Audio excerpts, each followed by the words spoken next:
Andrew Grant watched the screen of his phone and felt his heart stop. The security app was open. The living room was quiet. But something was wrong. In the center of the frame, 3 wheelchairs sat empty. They looked like hollow shells left behind. Andrew's breath hitched. He expected to see his daughters on the floor. He expected another failure. Another caregiver who had fallen asleep or walked away. He had fired 11 of them already. They stole from him. They lied to him. They treated his girls like broken toys. But then he saw them. In the middle of the room, his 3 paralyzed daughters weren't sitting. They were standing. They were wobbly. Their legs were shaking like leaves in a storm. But they were upright. And then they took a step. Andrew's phone slipped from his hand. It hit the mahogany desk with a dull thud. His back hit the wall. He slid down until he was sitting on the floor, staring at nothing. For 2 years, he had been told impossible was the final word. On a tiny screen in his living room, that word just shattered. 2 years ago, Andrew Grant had everything. Then, in one afternoon, he lost it all. His wife, Sarah, died during childbirth. She had wanted these babies so badly. They spent 5 years trying. 3 rounds of IVF. When the doctor told her it was triplets, she cried for 2 days straight. Happy tears. She never got to hold them. 45 minutes after the girls were born, Sarah was gone. No goodbye. Just a cold hospital room and 3 premature babies fighting for oxygen. Andrew named them that night. Lily, Maya, and Chloe. But the tragedy wasn't over. The doctors came in with a second blow. Cerebral palsy. All 3 girls. It was severe. The kind that locks muscles into place and never lets go. Mr. Grant, the specialist said, looking at the brain scans. You need to be realistic. Walking is highly unlikely. Probably never. Andrew heard the words, but he didn't feel them. He was too busy burying his wife. Months turned into years. The girls didn't hit milestones. They didn't crawl. They sat in custom-made wheelchairs in a Connecticut mansion that felt more like a museum than a home. Andrew bought the best equipment money could buy. He flew in experts from Europe. Nothing worked. Eventually, Andrew accepted the truth. His daughters would never run. They would never chase each other through the halls. He buried his hope in the same plot of land where he buried Sarah. He stopped seeing his daughters as children. He saw them as patients. He saw them as a reminder of everything he had lost. Then came the caregivers. The first one quit because the house was too sad. The second one spent all day on her phone. The third one was the worst. She sold photos of the girls' medical equipment to a tabloid for a few $100s. Andrew broke. He stopped trusting people. He installed cameras in every corner of the house. He spent his nights in his office, zooming in on footage, looking for the betrayal he knew was coming. When Angela Bailey walked through the door, Andrew didn't even look up from her file. She was 29, quiet, and carried a small bag. There is a protocol, Andrew told her. His voice was like ice. No improvising. No hope speeches. Follow the medical plan exactly. The doctors have made the prognosis clear. Do you understand? Angela looked him in the eye. I understand, she said. But she didn't follow the rules. Through his cameras, Andrew watched her. He waited for her to slip up. But Angela did something he didn't expect. She didn't treat them like patients. She sang to them when the house was quiet. She moved their legs in strange, rhythmic patterns the doctors hadn't taught. She whispered to them. She told them they were strong. She talked to them as if she believed they could hear her. Andrew watched the monitors, his face lit by the blue glow. He told himself it was dangerous. He told himself she was giving them false hope. But then he saw the changes. Lily started to smile when Angela sang. Maya's fingers stopped clenching. Chloe started holding her head up on her own. Andrew felt a crack in his chest. It didn't feel like relief. It felt like a trap. He had protected himself with a wall of never, and this woman was tearing it down. The mansion always woke up the same way. Quiet. Not a peaceful quiet. It was the kind of silence that felt heavy, like it was pushing against your chest. Andrew stood by the kitchen window, his coffee getting cold. Outside, The gardener trimmed hedges no one ever walked past. The fountain in the yard hadn't run in months. Behind him, he heard the soft hum of a motorized wheelchair.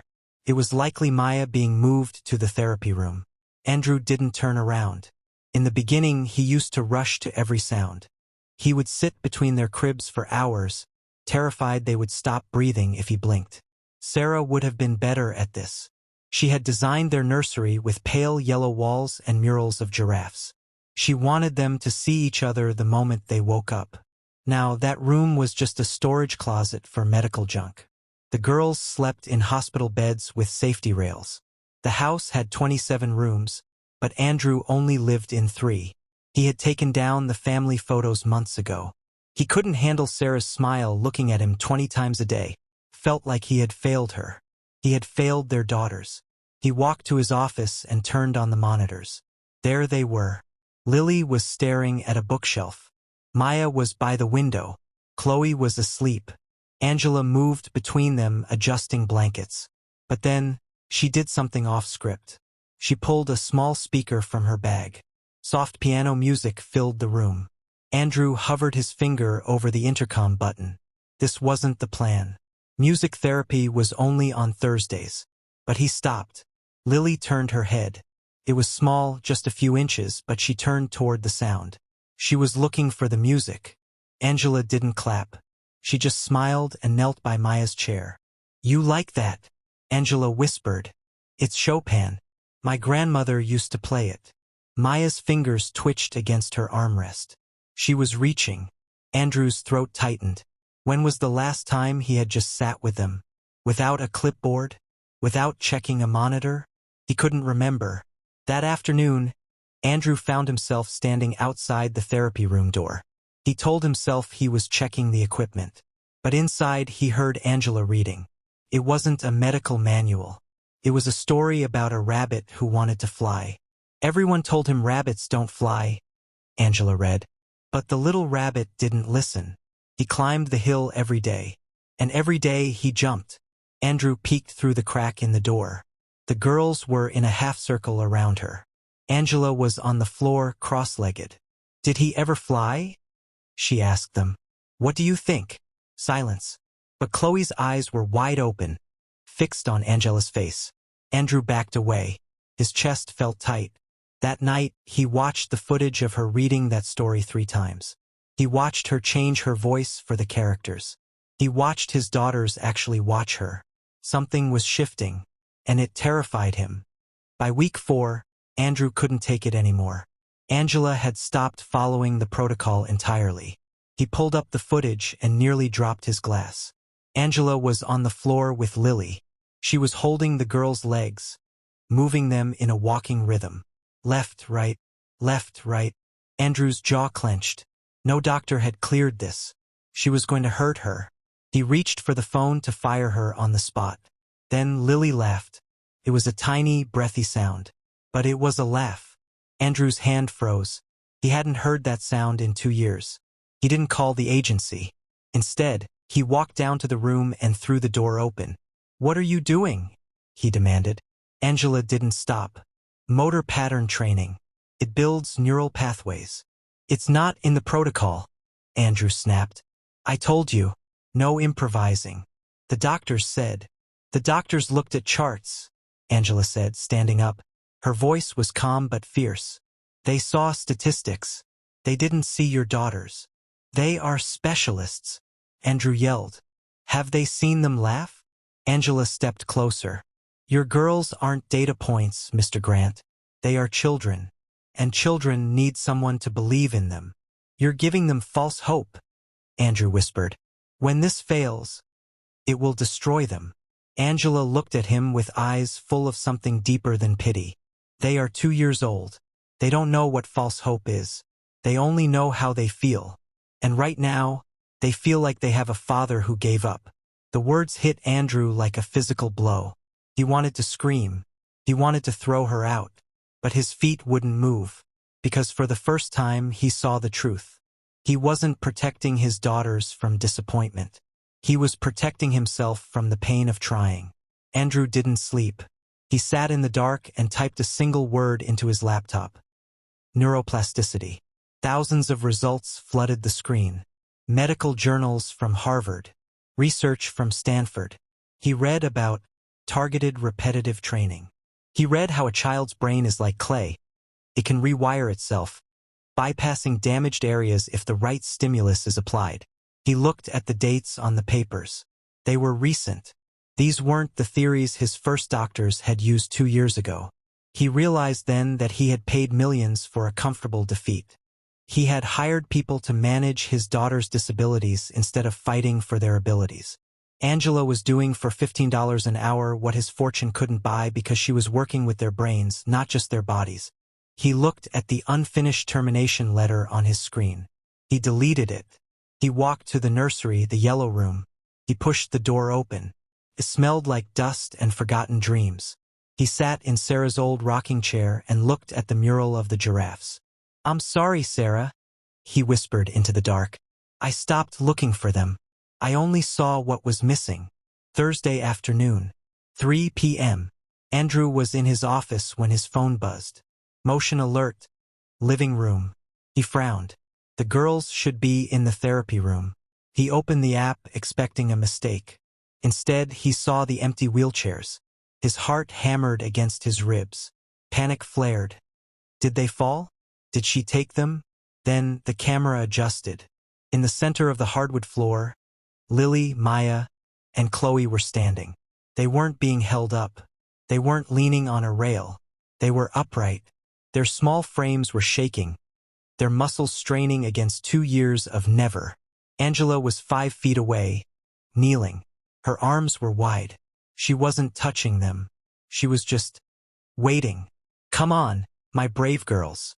Her voice came through the phone's tiny speaker. "One step for mommy. One step for you." Lily moved first. Her left foot lifted, hovered, and landed. One step. Maya followed, her face twisted with concentration. 2 steps. Then Chloe, the smallest, the one who always kept her eyes shut, opened them wide and lunged forward into the air. Andrew's phone hit the desk. He didn't even notice. He lunged out of his chair, but his own legs gave way. He slid down the wall, gasping for air, sobbing into his hands. On the screen, he heard a chorus of small, triumphant giggles. He heard Angela sobbing. "I knew it," she was crying. "I knew you were in there." Andrew reached the living room on shaking knees. He stopped at the door. The scene was a mess of tears and tangled limbs. Angela sat on the floor with all 3 girls piled into her lap. They were exhausted, their little bodies limp but their eyes bright. Angela looked up. There was no "I told you so" in her eyes, only peace. "How?" Andrew choked out. "The doctors. They said the brain damage was final." Angela kissed Chloe's forehead and looked at him. "The brain is a map, Mr. Grant. If one road is blocked, you have to build a new one. It just takes someone willing to do the construction." Andrew crawled across the floor. He didn't care about his suit or his dignity. He reached out and touched Lily's leg. Felt solid. Felt alive. He gathered all 3 of them into his arms, burying his face in their hair. For 2 years, he had been a ghost in his own home. Today, he was a father. "Thank you," he whispered to Angela. "Don't thank me," she said softly, moving back to give them space. "They did the work. I just believed they could." Andrew looked around the room. The wheelchairs were still there, pushed against the wall like relics of a past life. He knew the road ahead was long. There would be more therapy, more falls, and more hard days. But as the afternoon sun hit the yellow walls of the hallway, the silence of the house was finally gone. It was replaced by the sound of breathing, the warmth of skin, and the quiet, steady beat of hope. Andrew Grant finally understood. Miracles don't wait for a doctor's note. They don't ask for permission. They just need one person to stop looking at the impossible and start looking at the child. If you were amazed by what Angela did for the triplets, make sure to hit the like button to show your support. Don't forget to subscribe and turn on the notification bell so you never miss another inspiring story. Share this video with someone who believes in miracles, and comment below. What would you do if you were Andrew for a day?